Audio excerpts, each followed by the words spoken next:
terminer ce chantier dans les meilleures conditions possibles.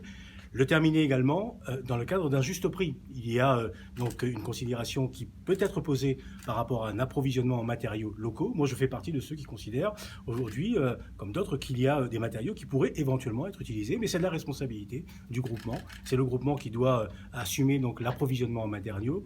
Donc la décision lui appartient, mais en tout cas, nous sommes prêts, comme nous l'avons été jusqu'à maintenant, à ce que la solution Andin puisse être parmi les éléments qui peuvent être retenus dans ce cadre-là. Le groupement donc a sollicité un entretien que j'aurai avec eux cette semaine et puis on verra à ce moment-là quelle forme prendra donc cette discussion. En toute hypothèse, nous entendons à la région prendre une décision définitive qui permettra de poursuivre ce chantier, encore une fois, dans les conditions telles que je les ai décrites. Très concrètement, y aura-t-il une enveloppe financière, oui ou non, et de combien? Je ne peux à ce moment, bien évidemment, pas vous répondre. Cela fait partie des éléments de discussion qui devront être posés à un moment, mais non seulement des éléments de discussion, mais je rappelle aussi qu'il y a un marché qui était passé et que nous sommes dans le cadre de ce marché.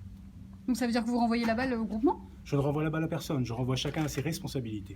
Nous sommes dans une démarche où la région maître d'ouvrage a apporté la responsabilité de mener à bien ce chantier, encore une fois, dans les meilleures conditions possibles. L'État qui doit intervenir également dans le cadre des procédures administratives et être des facilitateurs. Le groupement qui doit assumer, donc, encore une fois, les travaux qu'il s'est engagé de faire dans un délai et dans un cadre financier qui a été fixé.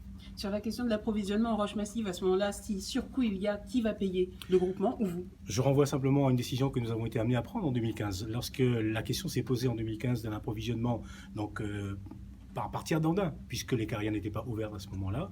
Donc nous avons, d'un commun accord, arrêté une position et le surcoût a été pris en charge naturellement par la région. Un calendrier modifié, ça veut dire quoi? Est-ce qu'on part effectivement avec mars 2020, c'est quelque chose qui vous convient? C'est un calendrier qui va être modifié, Non, qui peut se tenir? Je renvoie tout simplement, enfin je renvoie encore une fois à cette réunion que nous aurons avec le groupement dans les prochains jours. En tout cas, je l'ai dit, nous aurons nous à prendre une décision et j'aurai à prendre une décision définitive pour la poursuite de ce chantier, donc dans les prochains jours maintenant. Donc Sierra Longilia, vous le disiez, hein, ce sera la région qui prendra en compte. À ce moment-là, cet argent viendra d'où? Alors, je n'ai pas dit cela non plus. Pas concrètement non plus? Non. Non. Ok. Bah, à ce moment-là, dans tous les cas, si jamais vous mettez la main à la poche, l'argent viendra. Nous avons les moyens aujourd'hui, sur le plan budgétaire et financier tel que nous avons arrêté, donc nos différentes discussions avec soit la Banque européenne d'investissement, soit la Caisse des dépôts et conciliation, ou d'autres banques locales, nous avons les moyens de mener à bien ce chantier comme nous nous sommes engagés.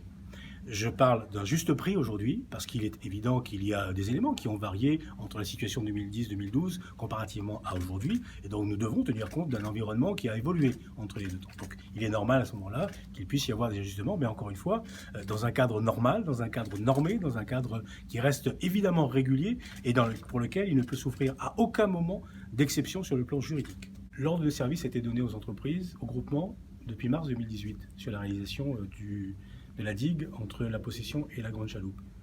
Entre mars 2018 et aujourd'hui, il n'y a eu quasiment aucun dossier déposé auprès des services de l'État. Donc voilà, je voudrais que chacun prenne effectivement bien conscience de ce qu'il faut faire ou pas. Il y a une étude de la SAFER qui a été diligentée, mais est-ce qu'il y a aussi une étude environnementale sur l'impact environnemental que pourrait avoir l'enlèvement de ces andins des champs agricoles réunionnais? Je vous renvoie à la réponse qui est celle qui est faite systématiquement par ceux qui ont à prendre la décision dans le cadre des procédures andins, c'est-à-dire la DEAL, qui justement, si on prend entre 12 et 18 mois pour pouvoir valider à un moment donc une procédure, c'est qu'il y a effectivement tout un travail qui est fait, notamment sur la dimension d'impact environnemental. Vous imaginez bien que sur un territoire français, et nous sommes un territoire français, qu'il ne peut pas y avoir d'exploitation d'andins, de carrières, tout ce que vous pouvez imaginer, sans qu'il y ait au préalable, et pendant toute la durée d'exécution d'un tel chantier, sans qu'il y ait au préalable donc un travail qui soit fait très sérieusement sur la question environnementale. Je suis extrêmement attaché à la dimension environnementale. Ce que je mets en exergue et ce que je pointe du doigt, ce sont les excès qui amènent à un moment à ce qu'il y ait des décisions qui soient repoussées de plusieurs années. Donc ouais, finalement, là, ce que vous disiez, c'est que si on prend la décision aujourd'hui de se lancer dans cette solution, dans cette alternative des andins, à ce moment-là, il faudra attendre entre 12 et 18 mois pour le temps de pouvoir aller tirer les premiers andins, c'est ça? Non, je ne dis pas ça. Il y a encore... je sais que les services de l'État, et notamment les services de l'ADL, font un très gros effort aujourd'hui pour pouvoir effectivement assouplir. Donc toutes ces procédures qui peuvent être menées parce qu'on a une connaissance aujourd'hui des situations que l'on n'avait pas nécessairement. Donc il y a quelques années de cela. Donc l'objectif, pour l'État comme pour la région aujourd'hui, c'est effectivement terminer ce chantier dans les meilleures conditions possibles, parce que la dimension d'intérêt général, encore une fois, elle vaut pour la région, mais elle vaut pour l'État et elle vaut pour l'ensemble des Réunionnais.